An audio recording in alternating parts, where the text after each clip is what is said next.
بسم اللہ الرحمن الرحیم۔ ہود، زمانہ نزول۔ اس سورے کے مضمون پر غور کرنے سے ایسا محسوس ہوتا ہے کہ یہ اسی دور میں نازل ہوئی ہوگی جس میں سورہ یونس نازل ہوئی تھی۔ بعید نہیں کہ یہ اس کے ساتھ متصلاً ہی نازل ہوئی ہو، کیونکہ موضوع تقریر وہی ہے مگر تنبیہ کا انداز اس سے زیادہ سخت ہے۔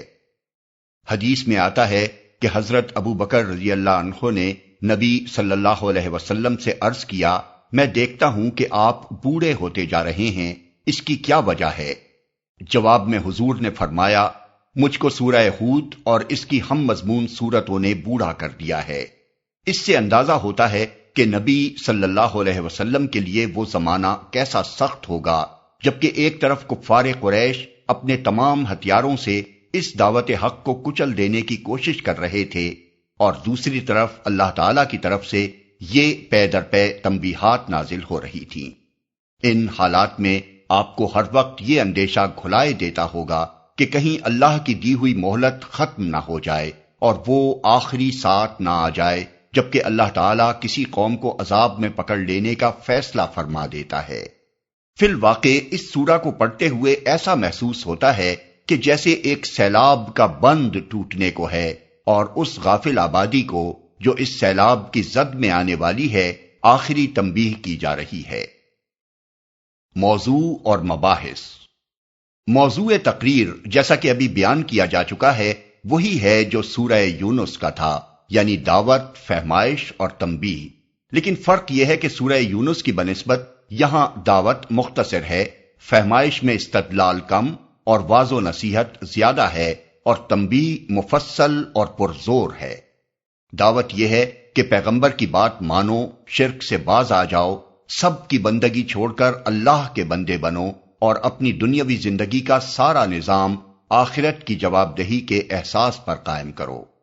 فہمائش یہ ہے کہ حیات دنیا کے ظاہری پہلو پر اعتماد کر کے جن قوموں نے اللہ کے رسولوں کی دعوت کو ٹھکرایا ہے وہ اس سے پہلے نہایت برا انجام دیکھ چکی ہیں۔ اب کیا ضرور ہے کہ تم بھی اسی راہ چلو جسے تاریخ کے مسلسل تجربات قطعی طور پر تباہی کی راہ ثابت کر چکے ہیں۔ تنبیہ یہ ہے کہ عذاب کے آنے میں جو تاخیر ہو رہی ہے یہ دراصل ایک مہلت ہے جو اللہ اپنے فضل سے تمہیں عطا کر رہا ہے۔ اس مہلت کے اندر اگر تم نہ سنبھلے تو وہ عذاب آئے گا جو کسی کے ٹالے نہ ٹل سکے گا، اور اہل ایمان کی مٹھی بھر جماعت کو چھوڑ کر تمہاری ساری قوم کو صفحہ ہستی سے مٹا دے گا۔ اس مضمون کو ادا کرنے کے لیے براہ راست خطاب کی بنسبت قوم نوح، عاد، سمود، قوم لوط، اصحاب مدین اور قوم فرعون کے قصوں سے زیادہ کام لیا گیا ہے۔ ان قصوں میں خاص طور پر جو بات نمایاں کی گئی ہے وہ یہ ہے کہ خدا جب فیصلہ چکانے پر آتا ہے تو پھر بالکل بے لاگ طریقے سے چکاتا ہے، اس میں کسی کے ساتھ ذرہ برابر رعایت نہیں ہوتی۔ اس وقت یہ نہیں دیکھا جاتا کہ کون کس کا بیٹا اور کس کا عزیز ہے۔ رحمت صرف اس کے حصے میں آتی ہے جو راہ راست پر آ گیا ہو، ورنہ خدا کے غضب سے نہ کسی پیغمبر کا بیٹا بچتا ہے اور نہ کسی پیغمبر کی بیوی۔ یہی نہیں بلکہ جب ایمان و کفر کا دو ٹوک فیصلہ ہو رہا ہو تو دین کی فطرت یہ چاہتی ہے کہ خود مومن بھی باپ اور بیٹے اور شوہر اور بیوی کے رشتوں کو بھول جائے اور خدا کی شمشیر عدل کی طرح بالکل بے لاگ ہو کر ایک رشتہ حق کے سوا ہر دوسرے رشتے کو کاٹ پھینکے۔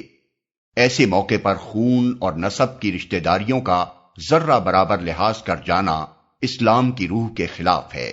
یہی وہ تعلیم تھی جس کا پورا مظاہرہ 3-4 سال بعد مکہ کے مہاجر مسلمانوں نے جنگ بدر میں کر کے دکھا دیا۔